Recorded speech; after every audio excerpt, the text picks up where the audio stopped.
Estamos en Transilvania, en el corazón de los montes Cárpatos, en el noroeste de Rumanía. Aquí se encuentra el origen del vampirismo, el mito del regreso de los muertos, basado en miedos y creencias ancestrales y en ciertas figuras míticas como la del conde Drácula. El viaje de hoy está marcado por esos miedos, pero también por ciertos ritos que en la actualidad siguen siendo reales.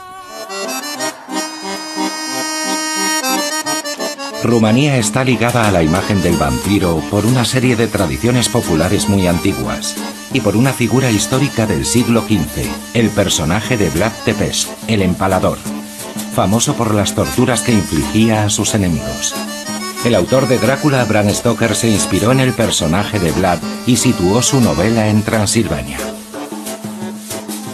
Más allá del mito del vampiro, Rumanía tiene una relación particular con los muertos y con los vivos. A veces la frontera entre los dos mundos es muy fina.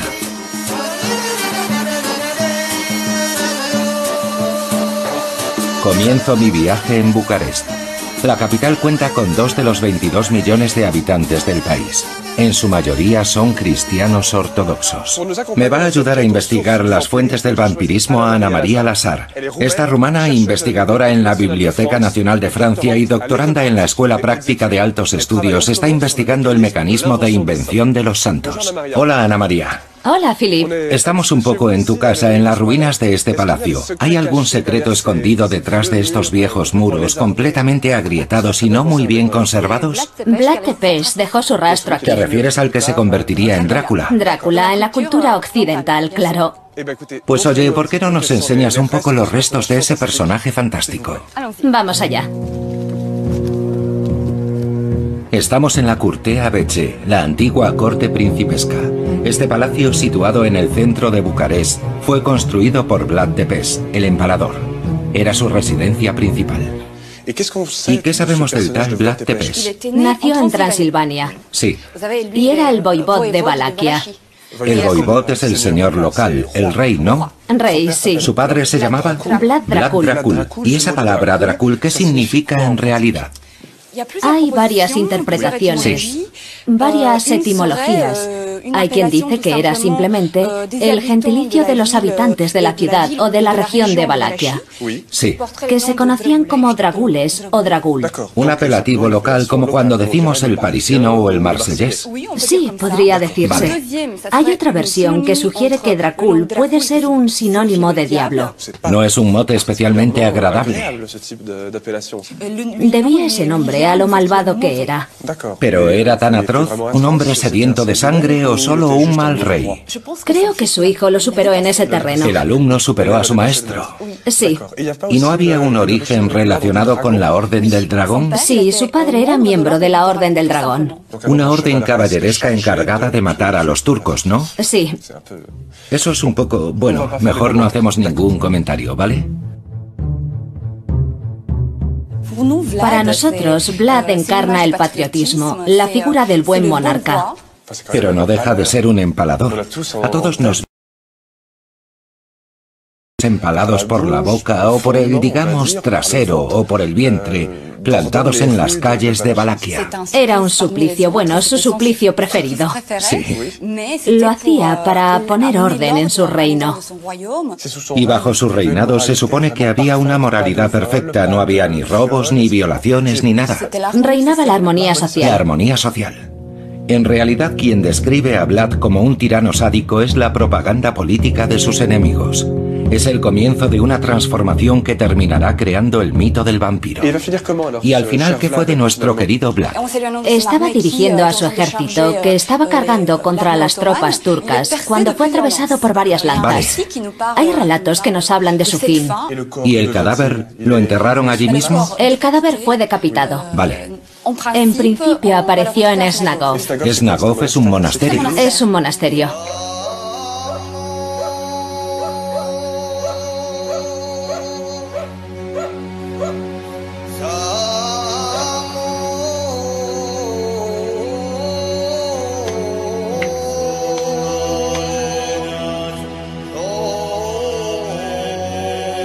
El monasterio ortodoxo de Snagov se halla a 30 kilómetros de Bucarest. Ha estado aislado en una isla durante años. Hoy se accede a él a través de un puente.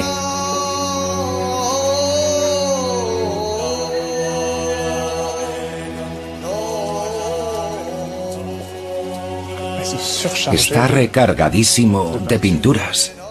Es la costumbre en las iglesias rumanas.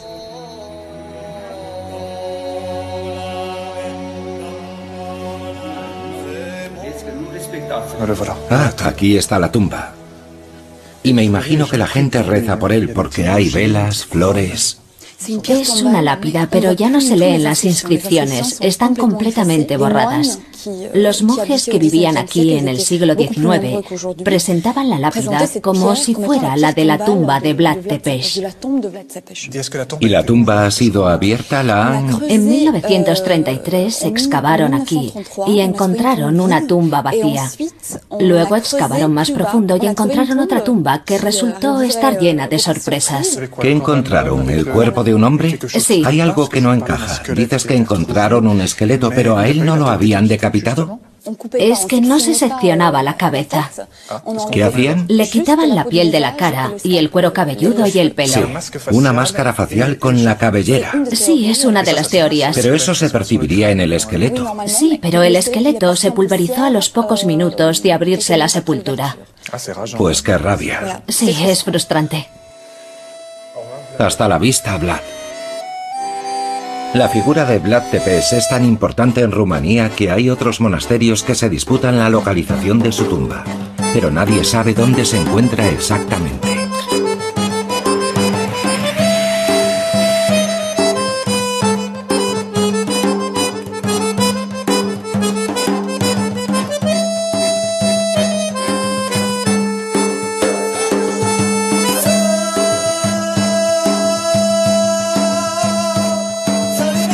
Nos dirigimos a la estación de Bucarest.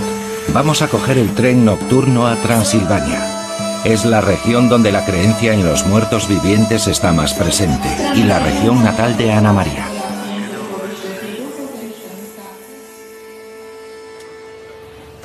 Ahora vamos a Cluj-Napoca, en Transilvania, que es tu región. Sí. Sienta bien alejarse de Bucarest, ¿no? Sí que sienta bien. Parece que no te gusta mucho esa región. No, no es tanto la región, es que es una ciudad superpoblada y a mí no me va eso. Me gustan las ciudades de Transilvania, con su influencia sajona y húngara. Esa es mi cultura. Te ha cambiado la expresión al hablar de Transilvania. ¿Ah, sí? Cuando hablas de Bucarest te crispas y ahora te has relajado. Estoy más relajada, sí. Es que también es mi casa, estoy volviendo a casa.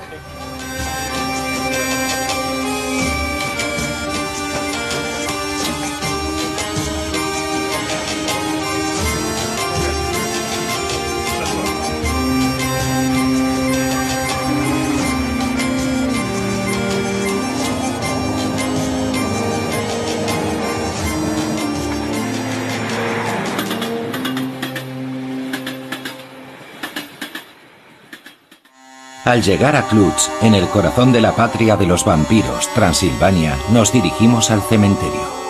Algunos de estos muertos no lo están del todo, y hay tumbas cuyo contenido desaparece en nombre de ciertas creencias ancestrales. Ana María, estamos en el prototipo de cementerio de los Cárpatos, donde nace la leyenda de los vampiros. Me gustaría saber qué es lo que se esconde detrás de ese término tan genérico de vampiro, que es muy occidental. Como bien dices, la palabra vampiro no existe en el vocabulario rumano. Hay un término autóctono para los muertos vivientes. Sí. Para los chupasangres, que es strigoi. Strigoi, vale. Sí, ese es el término que usamos nosotros, que es el equivalente del término vampiro que se usa en Occidente. Los strigoi también pueden ser seres vivos, no es como en la cultura occidental, Sí. donde para ser vampiro antes hay que morir y luego volver a despertarse y salir de la tumba. Aquí también están los strigoi vivos que salen de su cuerpo como si fuera una tumba y asustan a la gente, a sus parientes y sus seres cercanos, y se comportan como los vampiros de Occidente. De acuerdo. Salvo que suelen salir de su cuerpo no de día, sino de noche.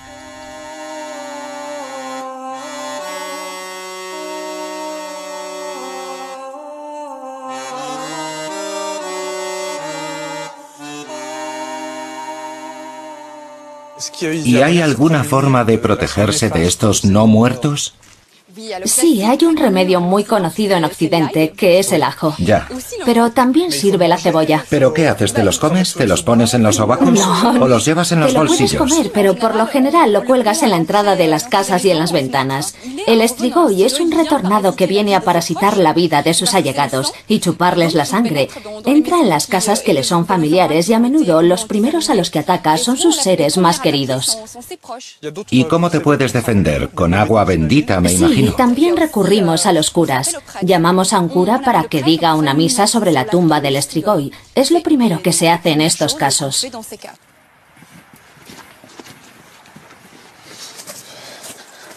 Cuidado que resbala. Parece que hay otro medio de protegernos del estrigoi, que es literalmente abrir la tumba de par en par, exhumar el ataúd y... ¿Qué se hace luego? ¿Lo sabes? Sí, por supuesto.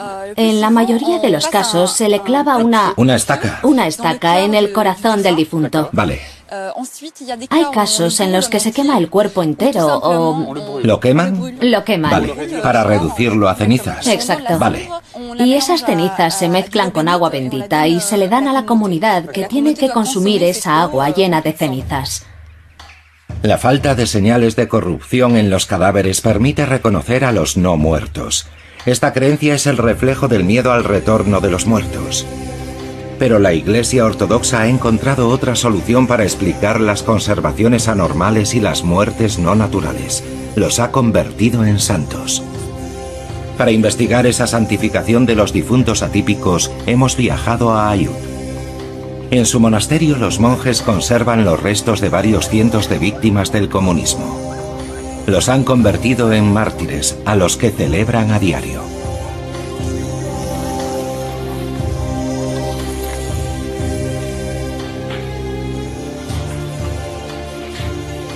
Una vez más, los muertos no acaban de morir del todo, sino que reviven gracias a la fe. Padre, estos huesos son de gente que tuvo una muerte violenta, que no fue enterrada enseguida. Gente que estaba en fosas comunes. Por lo tanto, tenían todas las papeletas para convertirse en malos muertos, en no muertos, o sea, en estrigoi. ¿Por qué no les pasó eso? Veo que está sonriendo. Sí. Los cánones de la Iglesia Rumana Universal, escritos por los padres de la Iglesia, dicen que un hombre que muere en nombre de Cristo se convierte en mártir. No puede ser de otra forma.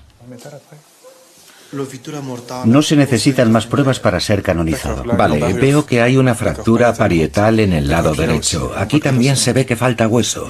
Y sobre todo, sí, la oreja. Aún queda un poco de materia orgánica, pero muy poca. Fue golpeado en la frente con unos clavos, pero no para penetrar en el hueso y perforarlo, solo para torturarlo. También recibió un fuerte golpe en la frente y en la parte occipital, que le arrancó un fragmento de cráneo en esa zona.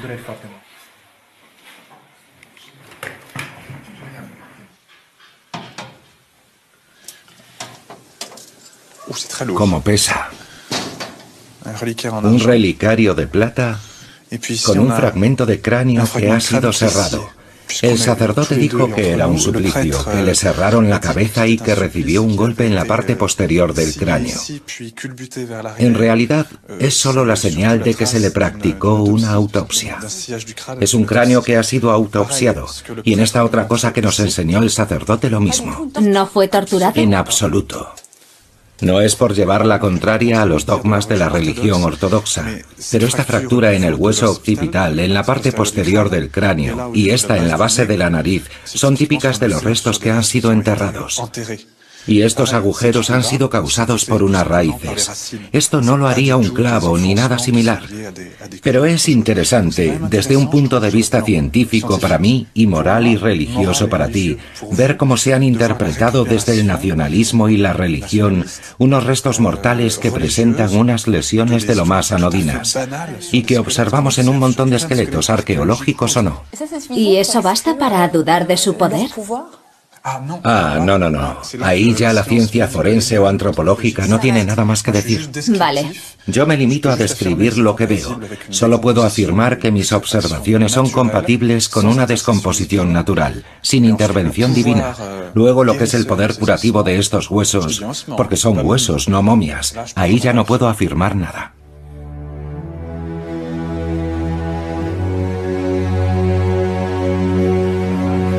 Los monjes de Aiud fabrican un aceite santo elaborado en contacto con esos huesos. Se supone que tiene un poder curativo y el guarda del monasterio lo ha vivido en primera persona. ¿Tú crees en el poder curativo de los huesos? Sí cree, lo ha vivido en sus propias carnes. Eso es. Lo viví en mis propias carnes. Yo tenía un problema dental y me eché el aceite bendito del osario. El dolor desapareció a los 2 o 3 minutos. Además fue muy rápido. Vale. El dolor desapareció a los 2 o 3 minutos. O sea que es eficaz. Sí. Vale.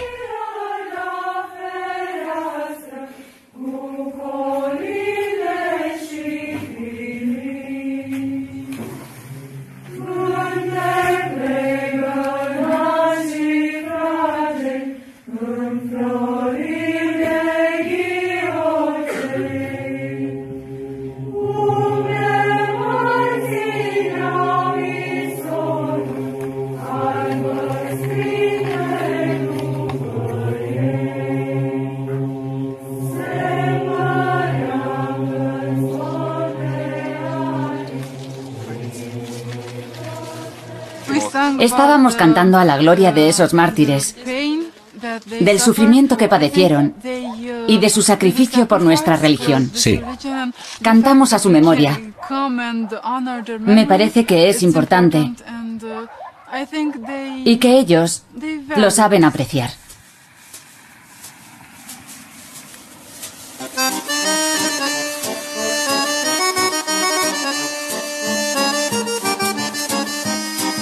A 300 kilómetros de Aiud, en Curtea de Arges, también en Transilvania, hay una famosa leyenda ligada a la construcción de una iglesia. Una mujer fue sepultada viva tras sus muros. Se dice que su fantasma aún deambula por el edificio. Así que hay un fantasma oculto tras estos muros. Sí, vamos a pedir a los monjes y a los curas que nos lo confirmen. Quizá hayan tenido un encontronazo por la noche con el fantasma. Con el Strigoi. El Strigoi de Curtea de Arges, sí.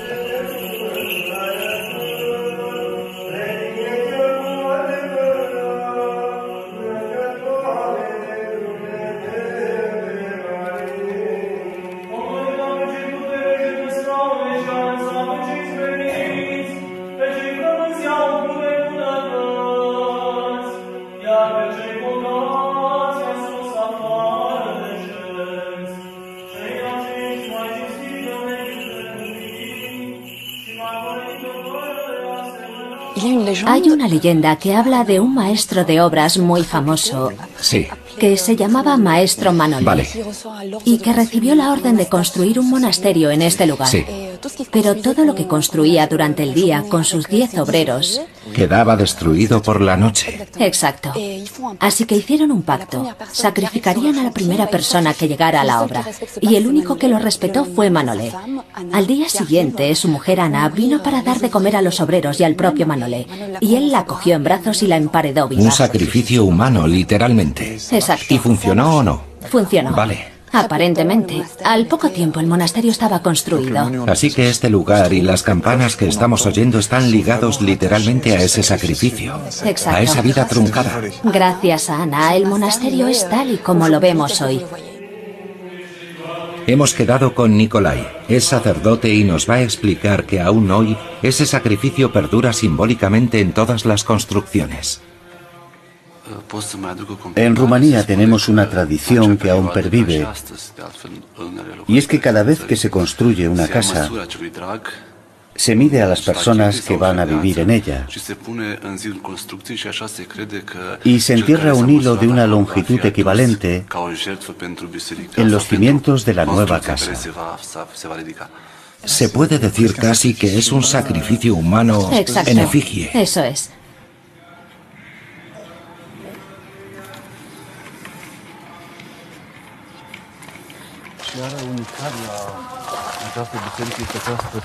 Los muros de esta iglesia se construyeron gracias al sacrificio de Ana.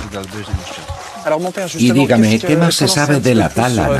Es una leyenda, pero ¿sería posible encontrar su esqueleto excavando un poco? Solo hay un testimonio material de esa leyenda. Es la inscripción de ese muro a Ana, la única mujer de Manolé, la mujer cuyo sacrificio permitió la construcción de esta iglesia.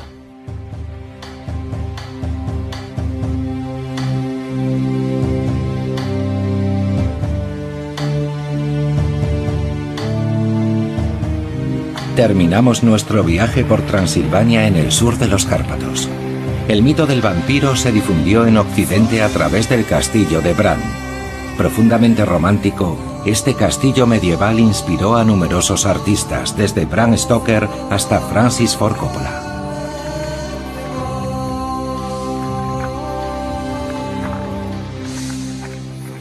¿A cuántos grados estamos? ¿Unos 10 más o menos? Bajo cero. ¿Bajo cero? 10 bajo cero. Será mejor que nos refugiemos en este castillo. La verdad es que es como estar en la película de Coppola, como refugiarse en el castillo de Drácula.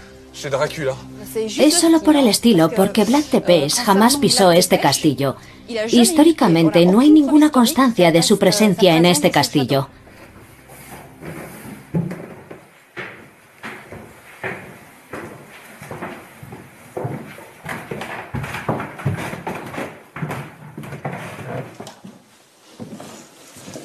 Tranquila, no hay ningún Strigoi. Puedes entrar. Me siento más tranquila. Hay testimonios en la literatura rumana, Sí. mucho antes de Bram Stoker. Nuestro poeta nacional, Mihail Eminescu, ya en 1876 escribió un poema Sí. llamado Los Strigoi. Vale. ¿Y de qué va? Al menos el título no da lugar a malentendidos. Es una historia de amor entre un rey Sí. que se enamora de una princesa del Danubio.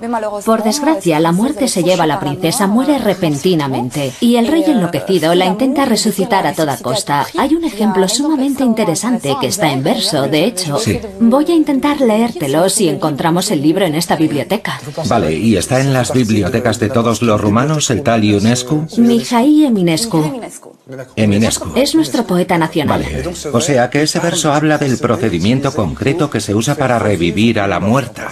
Sí. Vale. Habla de poner inyecciones de sangre caliente en el corazón. Vale. ¿El tuyo o el mío, por ejemplo? ¿Sí? Vale, vamos a ver.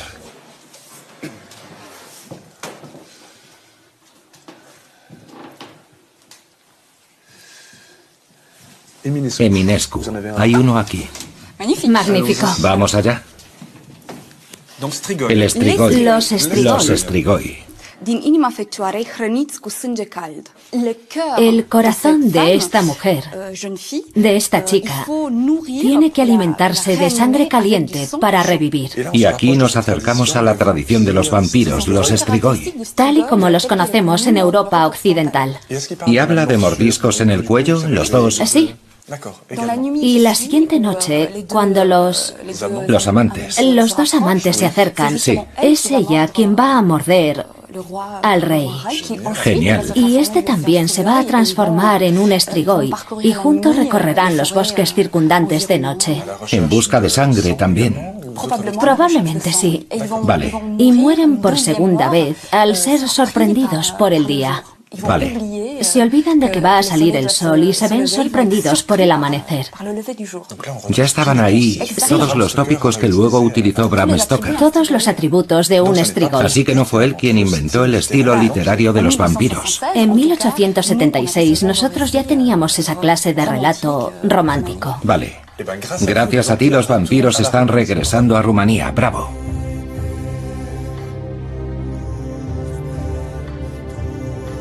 Ya sean vampiros, santos o sacrificados, todos esos difuntos retornados son la expresión de un terror ancestral, el miedo al regreso de los muertos. Esa angustia ha estado muy presente en todas partes a lo largo de la historia, desde los antiguos romanos a los colonos del Nuevo Mundo. El miedo a los aparecidos es un miedo universal.